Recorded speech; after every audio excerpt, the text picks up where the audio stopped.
এখন সেট 9-এর 4 দাগের প্রশ্নগুলোর সমাধান নিয়ে আলোচনা করছি। 1 নম্বরে বলেছে যোগফল নির্ণয় করো। এখানে সংখ্যা 3টি রয়েছে, তাদের আমার যোগফল নির্ণয় করতে হবে। তো আমরা কিভাবে করব?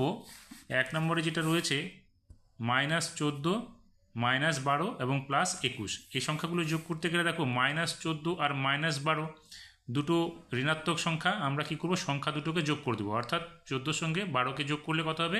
26 হবে। সংখ্যাটা হলো 26 আর চিহ্নটা কী হবে? মাইনাসের চিহ্ন, অর্থাৎ ঋণাত্মক। এবার যোগ করব কার সঙ্গে? +21-এর সঙ্গে। এবার দেখো চিহ্ন দুটো কিন্তু বিপরীত সংখ্যা, তাহলে আমরা কি করব? বড় সংখ্যা থেকে ছোট সংখ্যাটাকে বিয়োগ করব। 26 থেকে 21কে বিয়োগ করলে কত হবে?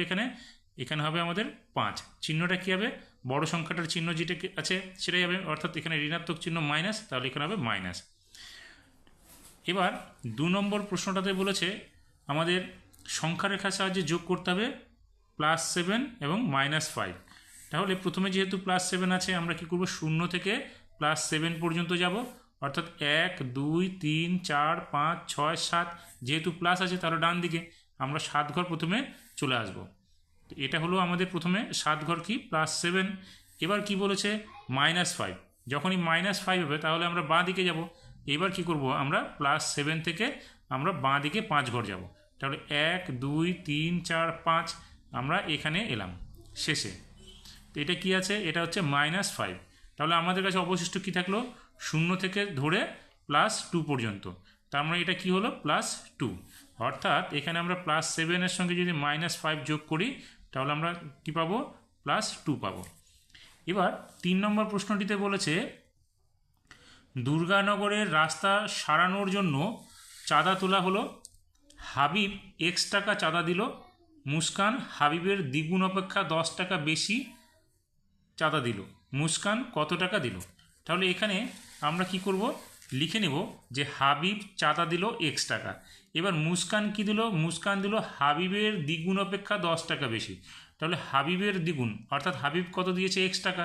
তাকে দ্বিগুণ করলে কী হবে? 2 দিয়ে গুণ করলে এখানে 2x টাকা হবে। তার সে বেশি বলেছে, বেশি মানে হবে যোগ। কত টাকা বেশি দিয়েছে? 10 টাকা। তাহলে এখানে আমরা দেব 10। তার মানে মুস্কান কত টাকা চাঁদা দিল? 2x + 10 টাকা। এটা হয়ে গেল আমাদের মুস্কানের টাকার পরিমাণ। এবার 4 নম্বর প্রশ্নটিতে কি বলেছে? এখানে বলেছে y-এর 3 গুণের 50% এর সঙ্গে কত যোগ করলে 5p হবে। তার মানে এই 5p সংখ্যাটা আমাদের বড়। কোনো একটা সংখ্যার সঙ্গে, এই সংখ্যাটার সঙ্গে y-এর 3 গুণের 50%-এর সঙ্গে কোনো একটা সংখ্যা আমরা যোগ করেছি, সেই যোগফলটা হচ্ছে আমাদের 5p। তার মানে আমরা কি করব? এই 5p থেকে y-এর 3 গুণের 50% যে সংখ্যাটা হবে সেটা আমরা বিয়োগ করব। তাহলে এখানে আমরা কি লিখলাম? 5p মাইনাস y-এর 3 গুণ, মানে y-কে 3 দিয়ে গুণ করলে 3y হবে, আর তার 50%, তার মানে y 3y এর মানে হচ্ছে গুণ 50% হচ্ছে 50/100। তাহলে এখানে 50 দিয়ে কাটলে কত হবে? 1, নিচে হবে কত? 2। তার মানে সংখ্যাটা কত হলো? 5p minus 3y/2। তাহলে 3y/2। তাহলে এটা হচ্ছে আমাদের কি? যে সংখ্যাটা, যে সংখ্যাটা আমরা বিয়োগ করব, যোগ করব। অর্থাৎ এখানে আমরা 3y-এর 3 গুণের সঙ্গে 3 গুণের 50%-এর সঙ্গে আমরা যোগ করব কত? 5p মাইনাস 3y/2 যদি যোগ করি তবে আমরা পাবো 5p। তাহলে এই সংখ্যাটা আমরা কীভাবে লিখব? এটা আমাদের এখানে লেখাটা এইভাবে লিখব যে 5p মাইনাস, এখানে দাগ দেব আমরা 3y/2।